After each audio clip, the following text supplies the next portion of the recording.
Hello. അപ്പോൾ ഇന്ന് ഒരു ചിക്കൻ ബിരിയാണിയാണ് കേട്ടോ. പെട്ടെന്ന് അടിപൊളിയായിട്ട് ചിക്കൻ ബിരിയാണി ഉണ്ടാക്കാം. അപ്പോൾ ആദ്യം ചെയ്യേണ്ടത്, നമുക്ക് എത്ര ഗ്ലാസ് അരിയാണോ വേണ്ടത് അത് കഴുകി ഒരു സ്ട്രെയിനറിലിട്ടിട്ട് വെക്കാം. വെള്ളമൊക്കെ നന്നായിട്ട് പോകണം. അതിനുശേഷം ഒരു ചട്ടി അടുപ്പത്ത് വെച്ച് കുറച്ച് നെയ്യും സൺഫ്ലവർ ഓയിലൊക്കെ ഒഴിച്ച് ഈ കാണുന്ന സ്പൈസസ് ഒക്കെ കണ്ടിടുക. അതിനുശേഷം ഉള്ളി ഇടുക. ഞാനിങ്ങനെ അളവ് പറഞ്ഞു തരാനൊന്നും എനിക്കറിയില്ല കേട്ടോ. ഞാനൊരു 3-4 ഉള്ളിയൊക്കെ എടുത്തിട്ടുണ്ടെന്നാണ് തോന്നുന്നത്. നമ്മൾ റൈസിനനുസരിച്ചിട്ട് മസാല തയ്യാറാക്കുക. കുറച്ച് കറിവേപ്പില ഇട്ടു കേട്ടോ. പിന്നെ എന്താ, ഉള്ളി വാടി വരുമ്പോൾ ആസ് യൂഷ്വൽ തക്കാളി അങ്ങോട്ട് ചേർത്ത് കൊടുക്കുക. തക്കാളി ചേർത്തിട്ട് ഒന്ന് വഴറ്റി കഴിഞ്ഞാൽ കുറച്ച് ചതച്ച പച്ചമുളകില്ലേ അതിട്ട് കൊടുക്കുക. കുറച്ച് ഇഞ്ചി വെളുത്തുള്ളി പേസ്റ്റ് അതും ഇട്ട് കൊടുക്കുക. ഇത് നന്നായിട്ട് ഇളക്കുക. പിന്നെ പൊടികളൊക്കെ ഉണ്ട് ചേർക്കുക. ഞാൻ ഒരു പൊടിയും കുറച്ചിട്ടില്ല കേട്ടോ, ഒക്കെ ഇട്ട് കൊടുത്തിട്ടുണ്ട്.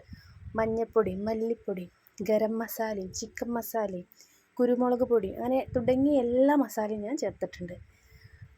ബിരിയാണി മസാല ഉണ്ടായിരുന്നില്ല, ഉണ്ടെങ്കിൽ അതും ചേർത്തായിരുന്നു.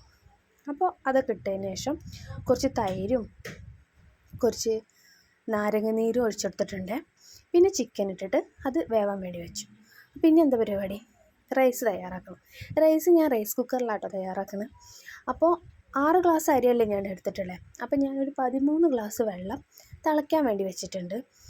ഇരട്ടിന്ന് ഒരു ഗ്ലാസ് കൂടെ എക്സ്ട്രാ എടുത്തിട്ടുണ്ട്. പിന്നെ അപ്പുറത്തൊരു ചട്ടി കൂടി വെച്ചിട്ട് കുറച്ച് നെയ്യ് ഒഴിച്ച് ഏലക്കായും പട്ട ഗ്രാമ്പൂ അങ്ങനെ എല്ലാ സ്പൈസസും ഇട്ടിട്ടുണ്ട്. ബേ ലീഫൊക്കെ ഇട്ടിട്ടോ. പിന്നെ കുറച്ച് കുരുമുളകും കുറച്ച് വലിയ ജീരകമൊക്കെ ഇട്ടു.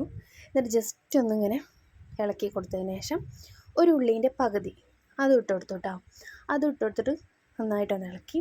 പിന്നെ നമ്മൾ സ്ട്രെയിനറിലിട്ട് മാറ്റി വെച്ച അരി ഉണ്ടല്ലോ 6 ഗ്ലാസ്, അത് ഈ പാത്രത്തിലോട്ട് തട്ടിയിട്ട് നന്നായിട്ട് തീ കൂട്ടി ഒരു 2 മിനിറ്റ് നേരം ഒന്ന് വറുത്തു നെയ്യിൽ.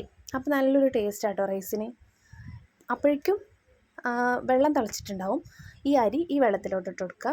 എന്നിട്ട് ഒന്ന് വെന്ത് വരിക. ഹാഫ് വേവൊന്നും വേണ്ട കേട്ടോ, ഒരു ചെറുതായിട്ടൊന്ന് വെന്താൽ മതി. എന്നിട്ട് നമ്മൾ റൈസ് കുക്കറിലേക്ക് മാറ്റണം.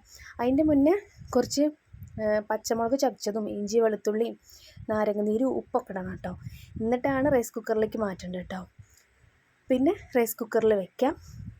കുറച്ച് നേരം വെച്ചാൽ മതി, ഒരുപാട് നേരമൊന്നും ആവശ്യമില്ല. അതൊന്ന് തുറന്നു കഴിഞ്ഞാൽ അതുപോലെ വിട്ടിട്ടുള്ള നല്ല അടിപൊളി റൈസ് ഇട്ടു കേട്ടോ. കണ്ടോ, നല്ല അടിപൊളിയായിട്ട് കിട്ടിയണില്ലേ. പിന്നെന്താ, ഒരു പാത്രം എടുക്കുക, ദം ചെയ്യുക.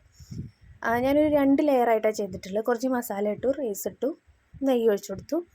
പിന്നെ അണ്ടിപ്പരിപ്പും മുന്തിരിയും അതൊക്കെ ഉള്ളിയൊക്കെ ഞാൻ ആദ്യം വറുത്ത് വെച്ചിട്ടുണ്ടായിരുന്നു, അതും ഇട്ട് കൊടുത്തു കേട്ടോ. പിന്നെ കുറച്ച് മല്ലിയിലയും പുതിനയിലയും അങ്ങനെ തുടങ്ങിയ ഇലകളൊക്കെ ഇട്ട് കൊടുത്ത്. അപ്പോൾ ഒരു അരമണിക്കൂറായിട്ട് ഞാൻ വെച്ചിട്ടുള്ളൂ. അത്ര വരെ ക്ഷമിക്കാനേ പറ്റുള്ളൂ. കൂടുതൽ നേരം വെച്ചാൽ അത്രയും നല്ലതാട്ടോ. പിന്നെന്താ, അച്ചാറും പപ്പടും തൈരൊക്കെ കൂട്ടിയിട്ട് അത് കഴിച്ചു. അപ്പോൾ അത്രേ ഉള്ളൂ. Thank you.